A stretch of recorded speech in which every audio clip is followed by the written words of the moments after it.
I never thought decluttering would be such a popular topic, but I guess it's more popular than I thought. The next question I'm going to tackle is one that was sent in by Amber, and she asked, where do I sell items, or if I want to sell items, where have I found success selling items?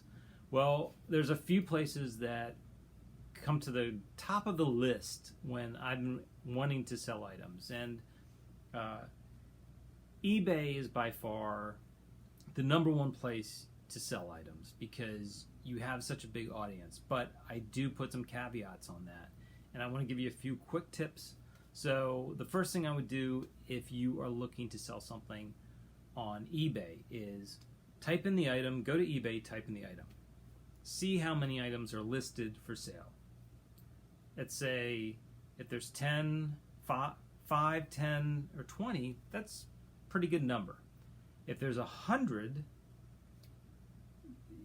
that gets to be a scary number. That's a lot of items for sale. So then the next question is, are these items selling? And that's where go to the filter, and I mentioned this in the very first video. Hit the sold button and see how many of these items were sold. So if there's 5, 10, or 20 items listed and 10 sold in the last 90 days, which is what they will show you, then that means like people are buying. There's demand for this item. So this is a good place to list it. Now you've got to see what the price that those items were selling at. Was it a good price? Was it $10, $20, $30, $40? Or was it 99 cents, $1.99, and $3.99 plus shipping? And the reason I mention this is because you have to weigh your time of listing something on eBay versus the return, the financial return of, selling the item. They're going to take a cut. You're going to need to ship it. Is an hour of your time or 30 minutes of your time to take care of all this, listing it, then selling it, then packaging it, and then shipping it, worth the investment of $5 or less, or $20, $30, $40, $50 or more? So you need to find out, is it just a fun thing that your kids can run for you if you have kids, and they can manage it? So if there's a sale, it's a little bit of money, and it's like they get an extra bonus for helping you sell this stuff? Or are you looking to, make a little bit of money consistently every month by selling stuff on eBay? So you've got to decide whether it's worth it, and then decide whether or not, there's another caveat, is the weight of an item. Because shipping has gotten so expensive. If something is a low value, or even if it's high value but high in weight, are people going to pay to ship it? So eBay is my number one, and it tends to be I love to sell things on eBay that weigh less than a pound, where the shipping is very affordable. To when things get to be over 10 or over a pound, like 5 pounds or 10 pounds or 15 pounds, like larger items that are difficult to ship and box, I look at Nextdoor, which is a local community thing that you can join or be invited to join, and you sell locally to your neighbors. And that means that somebody would probably pick it up and you would sell it there. Another place is obviously you can do Facebook Marketplace. And depending what you're selling, like if you're selling something very generic and in your comfort level, like if you're selling game consoles and things of that nature, you might want to see whether or not your area has a place for people to meet. Like I know our local police station actually has a lot where people can meet to do transactions safely, knowing that there are cameras around and it is there for a safe transaction, because some people don't like people coming to their home, especially a high-priced item. I've met people at grocery supermarkets, at the YMCA parking lot, they were members of the YMCA too, to exchange items because it just felt safer, and you want to make sure that sometimes that there are people around. I don't sell any large ticket items. I have never sold anything over $100 face to face with anybody. I just think that gets to be too much money. Usually with the things I sell are under $50, and often they do come to my house because I'm in a townhouse, so there are neighbors and there are people walking around all the time. And some people will do Craigslist. I haven't really found much benefits with Craigslist, and it's just not my favorite place to list stuff. I'm sure people have had success, but I just haven't. Then there's Mercari, there's Let It Go, and some of these other phone apps. They just don't have they're similar to eBay. Some of them are now.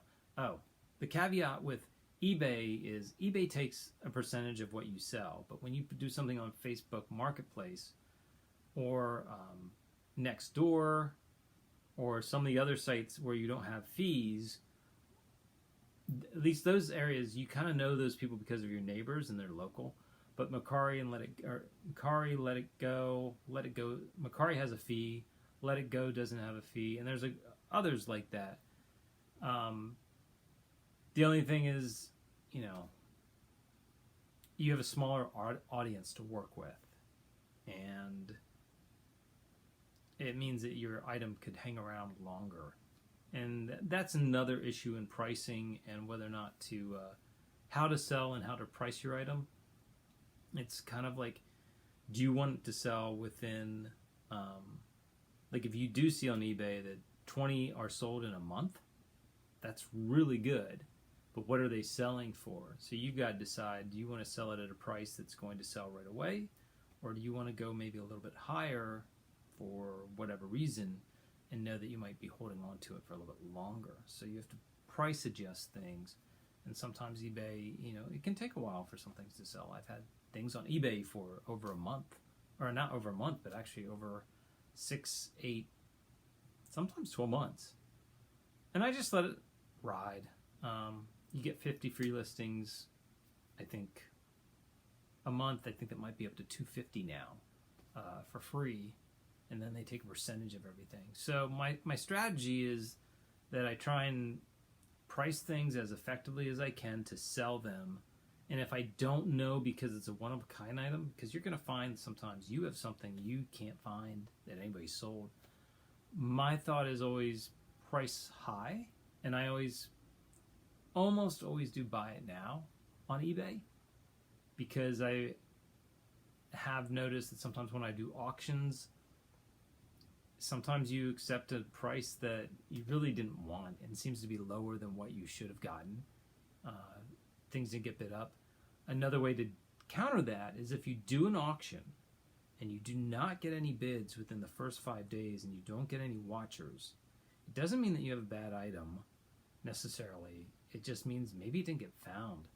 And you can pull the auction and maybe, if you've seen something else, relist it as a buy it now for a higher price and then slowly scale it down over time until it sells. And maybe you'll get a few watchers.